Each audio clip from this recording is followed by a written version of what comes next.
안녕하세요. 100세까지 건강점수 100점 맞자. 100점 100세입니다. 왜 뱃살을 나이살이라고 부르는지 알고 계신가요? 젊었을 때는 많이 먹어서 배부를 때 잠깐 나오더라도 소화가 되고 나면 금세 사라지지만 나이가 들어서는 많이 먹지 않아도 언제나 뱃살이 나와 있습니다. 그 이유는 바로 우리 몸의 기초 대사량이 세월이 흐름에 따라 점점 떨어지기 때문인데요. 이 때문에 엄마와 딸이 똑같은 식단과 똑같은 운동을 하더라도 기초 대사량의 차이로 인해 결과가 다르게 나타납니다. 그런데 지방 중에서도 내장 지방은 일반 피하 지방과 다르게 내장 주변을 둘러싸고 있는 지방으로 우리 몸에 여러 악영향을 미치는 특징을 가지고 있습니다. 대다수의 질병의 시작은 작은 염증으로부터 출발하는데요. 장기 사이사이에 끼어있는 이 내장 지방들은 아디포카인 등과 같은 염증 물질을 만들어냅니다. 내장 지방이 뿜어낸 염증 물질들은 혈액 속으로 쉽게 침투합니다. 뼈로 침투하면 관절염이 생기고 뇌로 침투하면 치매에 걸릴 수 있는 시한폭탄 같은 위험 물질들이 뱃속에 가득 차 있는 상태가 내장 비만인 것이죠. 때문에 나이가 들수록 건강한 식단과 운동을 통한 건강관리는 우리 모두에게 주어진 매우 중요한 과제입니다.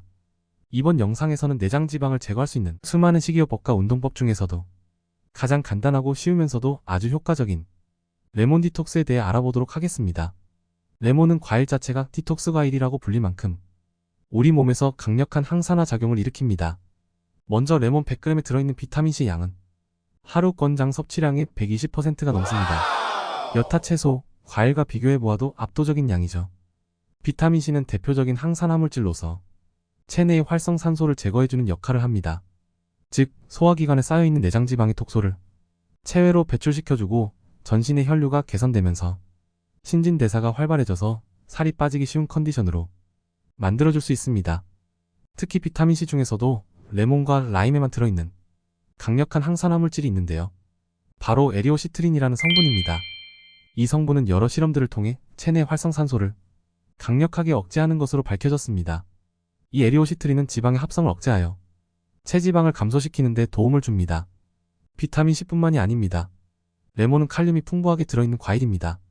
칼륨은 체내의 나트륨 농도를 조절하고 노폐물 배출을 효과적으로 도와줌으로써 몸속 독소로 인한 붓기를 완화시켜주기도 합니다.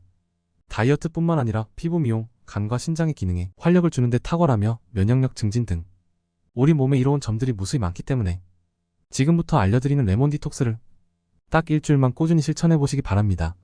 내장 지방이 줄어드는 것은 물론 안색이 밝아지고 배변 활동이 활발해짐으로써 한층 몸이 가벼워짐을 느낄 수 있을 것입니다. 그럼 내장 지방 제거를 도와줄 레몬수 만드는 두 가지 방법을 알아보겠습니다. 먼저 구입한 레몬을 깨끗이 씻어줍니다. 껍질째 사용할 예정이기에 굵은 소금이나 베이킹소다 등을 이용하여 껍질을 뽀득뽀득 씻어주세요. 그리고 양쪽 끄트머리는 잘라내고 슬라이스로 썰어줍니다. 이렇게 자른 레몬 한 개를 생수 1리터에 넣으면 간단하게 첫 번째 레몬수가 완성됩니다. 레몬에 들어있는 비타민C는 수용성으로 물에 잘 우러납니다. 전날 밤에 미리 만들어두고 다음날 드시는 것도 좋은 방법입니다. 물에 녹아든 비타민C가 우리 몸의 피로를 풀어주고 몸속 곳곳에 쌓인 노폐물을 배출해줄 것입니다. 두 번째는 레몬을 뜨거운 물에 우려내는 방법입니다. 레몬의 비타민C 성분은 열에 취약하기 때문에 뜨거운 물에 우리게 되면 파괴될 수밖에 없지만 비타민C 외 리미노이드와 같은 항산화 성분은 높은 온도에서 훨씬 많이 우러나옵니다. 실제로 여러 실험 등을 통해 물의 온도에 따라 레몬수의 항산화 능력을 측정해본 결과 80도씨 온도의 물에서 레몬을 우렸을 때 이 항산화 성분의 능력치가 가장 높아지는 것으로 나타났습니다. 이 리미노이드 성분은 세포벽을 튼튼하게 하고 손상된 세포를 회복시키는 효능이 있는 항산화 물질로서 암세포를 억제하는 효과가 있어 건강에 굉장히 이롭습니다. 따라서 이러한 레몬의 효능을 얻기 위해서는 뜨거운 물에 우려낸 레몬수를 드시는 것이 좋은데요. 1리터의 물을 팔팔 끓이고는 5분 정도 한 김 식힌 후에 아까와 같이 잘라둔 레몬 한 개를 넣어줍니다. 그러면 시간이 지남에 따라 레몬에 들어있는 항산화 성분들이 충분히 우러나오게 됩니다. 그리고 먹기 좋게 식은 레몬물을 하루 동안 섭취하시면 됩니다. 위가 건강한 상태라면 하루에 최대 레몬 2개까지는 드셔도 괜찮지만 처음에는 레몬 한 개로 시작해서 내 몸의 반응을 살핀 후 양을 늘리시기 바랍니다. 만약 레몬의 신맛이 너무 어렵게 느껴지신다면 약간의 꿀을 타서 드시는 것도 좋은 방법입니다.